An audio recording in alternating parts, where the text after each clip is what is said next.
Hello and welcome back to Speed Demon Painting. Today we are taking a look at the October releases coming from Warcradle Studios, and it's a big one as we're bound to see a lot more aerial units in the game now with the release of the Sturginium Skies 2-player starter set. Now, it's not just the Sturginium Skies box that's going to be released this month. There are actually 3 big boxes being released. The Sturginium Skies box is going to have an Imperium versus Crown fleet, but the Empire is also getting some love with the new ICA Colossus box set, and the Commonwealth is receiving reinforcements as well with the Akula battle fleet set, bringing the Ukrainian subs more readily available for those who haven't bought the big Black Wolf box set last time around. And also fun to note, I think this is one of their best terrain pieces they've done to date. This is the Bayou set that is now available as separate pieces, so if you are interested, for instance, in the sunken paddle boat for some of your skirmish games, you can now get them separately, which is a great choice as well. And yes, looking at the separate Dystopian Wars releases, we can see the 3 boxes here with all of their glorious artwork, and the first one they started to discuss on their blog site is the Sturginium Skies 2-player starter set.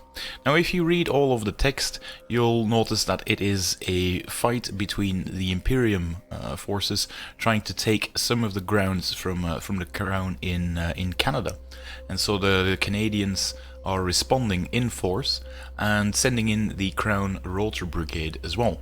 And you can see a big overview shot of everything that comes in that box, and that is a massive amount of models for both sides. And when I was looking at it, it's actually mostly new models as well. I mean, the Imperium side gets the new big airship along with some of the smaller ones, as you can see, on all the different flight stands, and then uses 2 of the support squadron cruisers ships, or sprues I should say, that we saw in the previous releases as well. So there's only 2 sprues of older models, because everything on the right hand side here from the Crown is new plastic. So they really are not giving you a lot of old stuff in this one. And yeah, as you can see, there's a lot of these rotor ships. The fluff explains that it's the 14th Rotor Brigade that is coming in to intercept those Prussians after the initial assault, backing up the new Canadian force as well. And we can see a closer look of these models in a bit.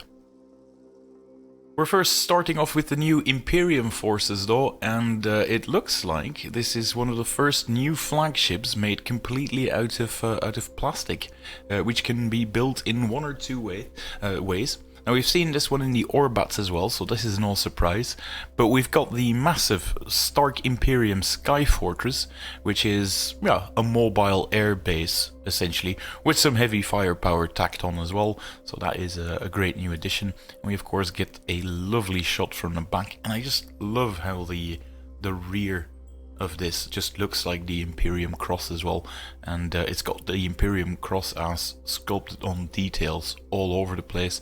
So if you weren't doing that, you don't have to revert back to using water slide transfers, which is great news actually. And it looks like these are actually landing platforms where the ships come in and then get carried down, because if I'm not mistaken, the artwork shows that they launch their aircraft from the bottom as well.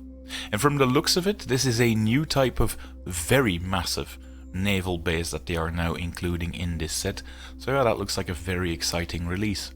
And that very much looks like a dual build kit, because you can also make the Zeppelin class aerial dreadnought, which is the one that trades in the upper deck and all the SRS carry capacity for lots and lots and lots of heavy rocket batteries mounted at the top here, and still keeping that front facing Sturmbringer out weapon loadout. So yeah, that one looks incredible as well, which makes me think that it might actually be worth getting this set twice if you're an Imperium player from the looks of it.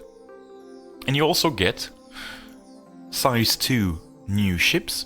The first variant is clearly the Prussian version, which is the Kriegssturm class, which comes with the Prussian cross on the front. And this is a very interesting entry into the Orbat as well, because this one provides you with a flak barrage option, protecting you against enemy SRS. So this is a great counterplay unit for those. And then the other Prussian option is the Jaeger class, which is this one depicted here. The Jaeger class is the smaller Mass 1 ship that really does pack a punch and comes with a lot of guns on it as well. Now, you can also make Bavarian units out of this one. The first one of which is, let me just scroll down a bit here, the Munich class and the Nuremberg option in this case. This is the Munich class, which comes with the sky torpedoes, if I'm not mistaken, and then the Nuremberg class option for the heavy airship. I'm not quite sure if it was this one, because I thought it was a bigger one, but we'll see. It might be a bit of a mess up on those, but yeah, seems like you can make more things out of it as well. And then we of course have the tried and tested support squadrons that come with it. There's multiple ways of building it. There's a Konrad, a Reiter and a Volsung. And yeah, I think it's going to be an interesting video to make, where I'm going over what you can make out of this starter set and what builds can be interesting. So if you'd like to see that in the future, make sure you give it a thumbs up and subscribe to the channel for future updates. Another super cute little addition though are these small Pflicht aerial escorts that are coming in this set as well. So the Prussian, or rather the Imperium, also now has access to some extra escorts and corvettes. That really got a boost in the last edition, so that is a very welcome thing to see. And yeah, that pretty much covers the Imperium side.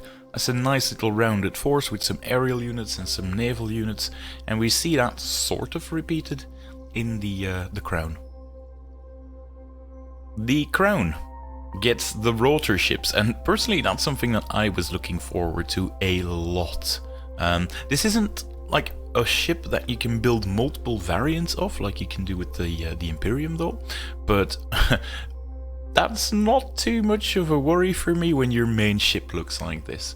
I mean, that's such a nice trope in sci-fi fantasy settings to see these flying rotor ships, and yeah, they also seem like incredibly strong entries in the Orbats themselves, like these gorgeous little jet engines on the back, giving you that typical Crown look of like super sturdy, because rules-wise they reflect that. These aren't brittle airships like the Prussian Zeppelins. These things can take a punch, which is what the Crown is well known for. And then you of course get some of the smaller versions of the airship.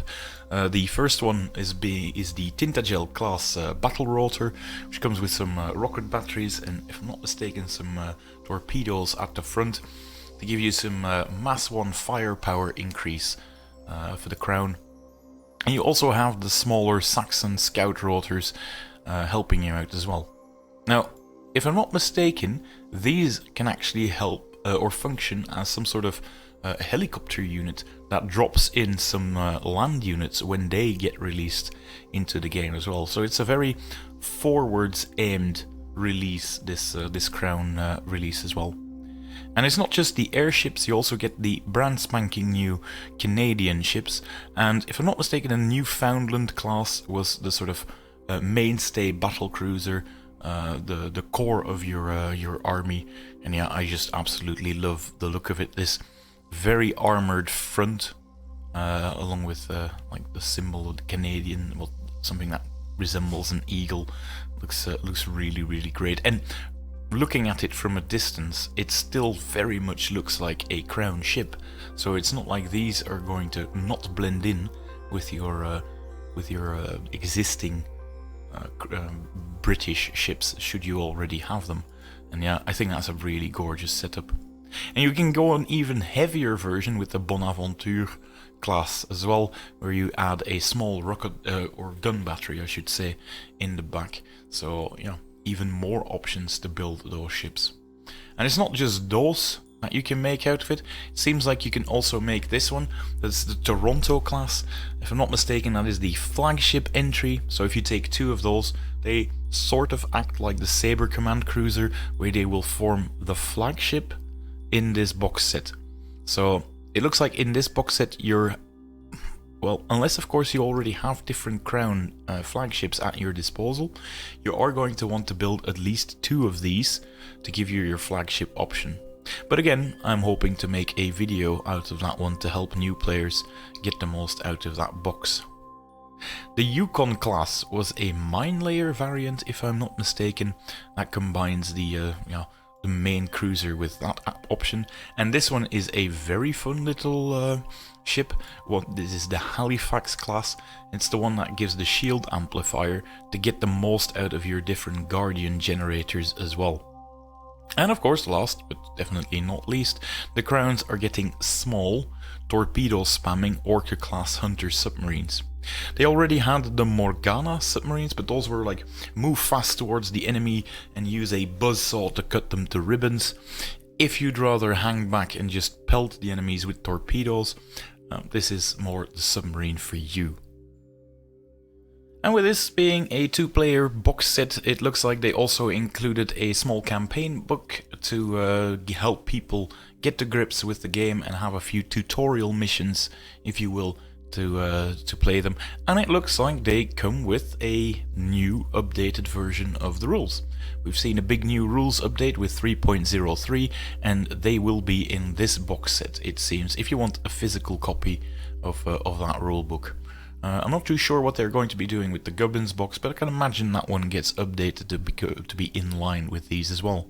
And as you need all of the stuff you need to play with 2 players, you do get 2 of these Victory and Valor decks that we know by now, the templates, the dice and the tokens, as you come to expect. They've also given us a nice little summary of what you get in that box, and yeah, that is a lot of stuff. And like I said at the beginning of the video, it's not just the Imperium getting the love and the crown, the Empire is also being reinforced with something like, oh god, this month is gonna hurt so much from my wallet because I really do want these. These are the ICA Colossus, which are these giant squid-like constructs that the Japanese can deploy to sort of act as ramming vessels or shoot razor sharp tips. They come with the same sort of scything blades that the Tianlongs have on their tails, and it just looks absolutely gorgeous. I love how they sort of gave it the squid eyes as well from a mechanical point of view. And yeah, absolutely a big fan of the madness that is the ICA Colossus. I'm actually curious to see what this box set, it doesn't mention it in the blog, but if it's made out of resin or plastic, because there's a bit of an odd color difference between the 2 ships, the ICA Colossus and the smaller Cheetah submersible that we already have seen in the past. And the fact that they give you 2 of them makes me think like, how are they doing that? Are they giving you multiple plastic sprues to build one of these Colossi? Or is it just 1 Colossus and 2 of these small Cheetah submarines in a box and giving you 2 plastic sprues in them? I'm definitely getting my hands on these as soon as they come out. Hopefully they get here soon so I can do a review. So again, if you want to see that, make sure you subscribe to the channel for future updates on those. And now we get some extra close-ups like this one. The first one being the one that is armed with a shooting weapon, which is the scalpel blade that sort of tries to sting the enemy a bit from afar, but it's still the squids, and in-game they can actually pull in enemy ships to start boarding them through assaults and even ram them with their different tentacles.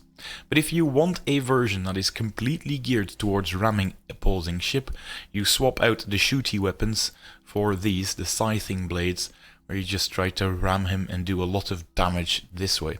And if I'm not mistaken, this is also the version that allows you to regenerate the Cheetah submersible and benefits the most from all of those tiny little squid markers that you send with them, those escort tokens.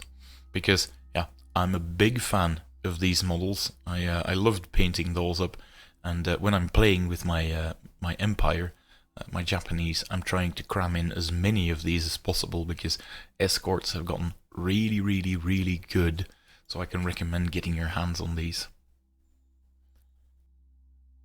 And as if 3 factions getting some love wasn't enough yet, it looks like the Commonwealth is also getting some new reinforcements through the Akula Battlefleet set.